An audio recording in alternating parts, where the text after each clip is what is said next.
Hi folks, on today's episode of Smoky Sunday, we're going to smoke some country style pork ribs on the Pit Boss Classic Pellet Grill. Stay tuned. Alright, so it's a little chilly out. It's 38 degrees Fahrenheit. So I bought something so I could try to use my pellet grill in the winter. It's an insulated blanket made by Pit Boss for the Pit Boss Classic. So let's just put that on and we're going to try it out this time. Has pretty much a slot for everything to fit in, and there's a lot of magnets to hold it in place. There's even a slot in the back here so the smoke can vent out, and a strap that you wrap around the legs. I think there weren't really instructions that came with it, but I believe that's what that's for, so it doesn't try to blow away if the magnets aren't attached for whatever reason. So we're gonna open this up like you do when you want to start your pellet grill. It's something to do with gases that build up from burning the pellets or something when you're starting, and it could explode. If somebody knows the exact reason why, go ahead and comment below. You will not hurt my feelings. So we're gonna open up, go through the startup sequence, and then I'm gonna heat things up to probably 250. So fire it up. Also, I want to make sure I mention this. We're going to be using fruit blend pellets from Pit Boss today. Alright, so we have just kind of these pork country style ribs. They're pretty cheap, about $4.50. Now, they do have a little bit of a bone in them. I don't really know what part these are from.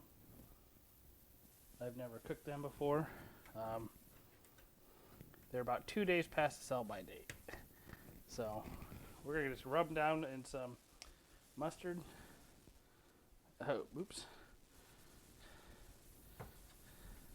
Actually, let's take them off the little foam tray it came with.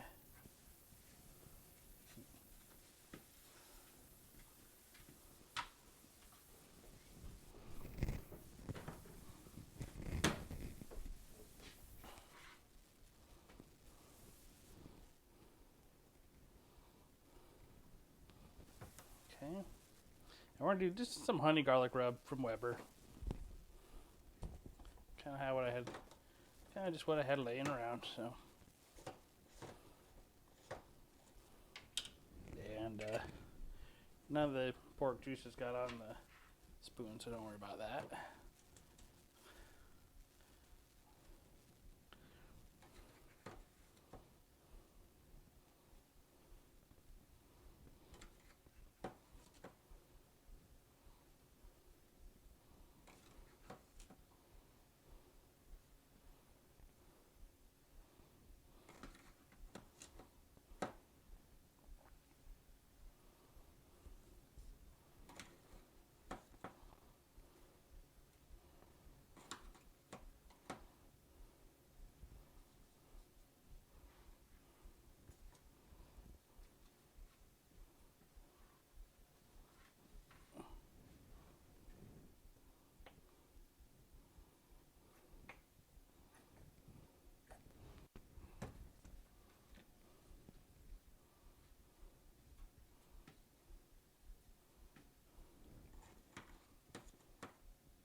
Alright, so we are not anywhere near temp.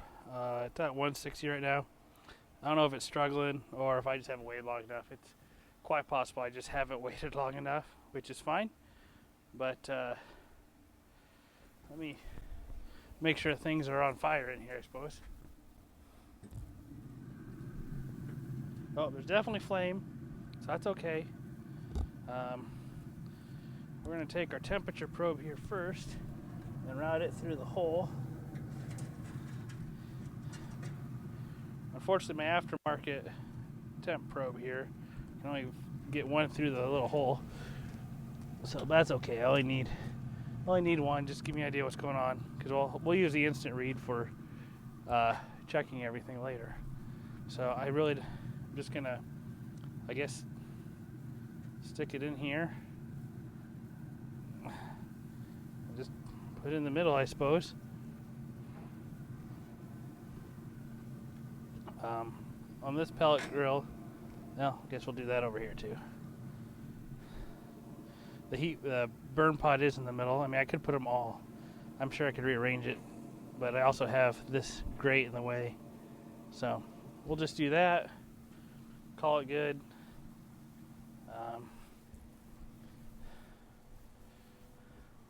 Let's turn our probe on, see what our meat is at.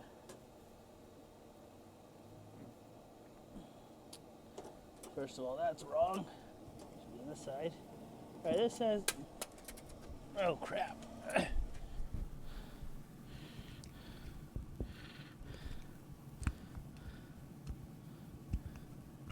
This says our meat's at 100 degrees. I'm not sure what's going on here. Let me plug in the other side. There we go. 45 degrees. Okay. They must have the cooker probe calibrated differently. So we're going to just close this up and let it go and see what happens.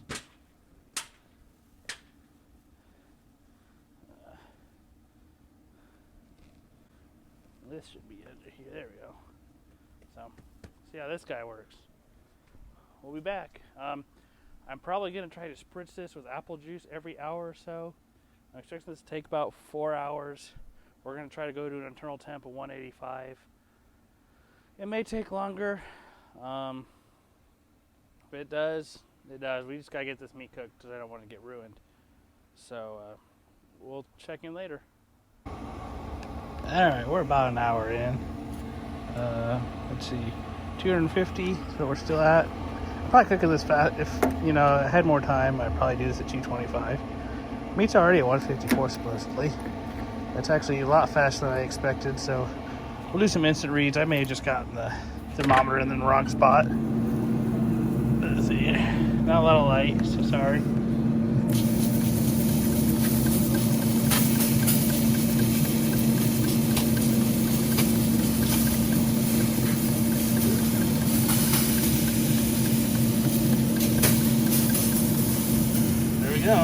Alright, we'll catch you later. Alright, folks, I just took the country style ribs off the pellet grill and let them rest for probably about 15-20 minutes. I'm going to cut into them real quick.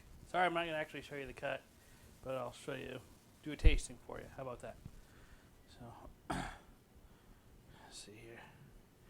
So, how I was cooking them was right above the burn pot on the pellet grill. That's where probably a lot of the heat's going to be, even though it's still going to be deflected by the deflector on there. But take a look at that. We got some smoke ring. It smells really good.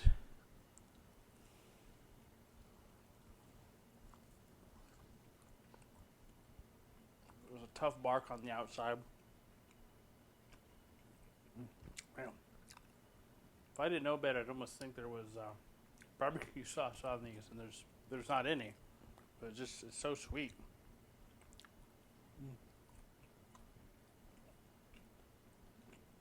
And pretty tender.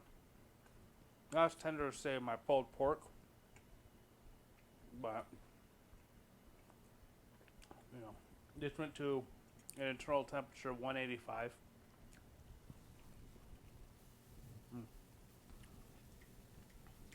So it's not like falling apart or anything, but you can get cut into it. Just look at that. It's beautiful. I actually prefer this to ribs, to tell you the truth, because, well, it's not as rich, but it's still really good. A lot of good flavor in here. I don't really get much off the honey garlic, or if any rub. I may not put enough on either, but, well, I suppose that could be some of the sweetness too. But I don't get any garlic.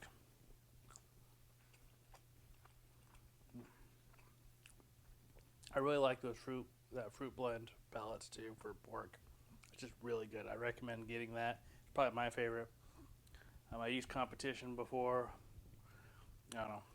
I'm not sure how I feel about it. I'm not all excited about competition blend, but fruit blend, that's where it's at.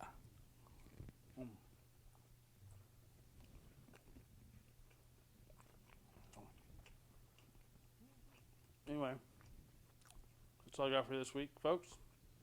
Catch you next time.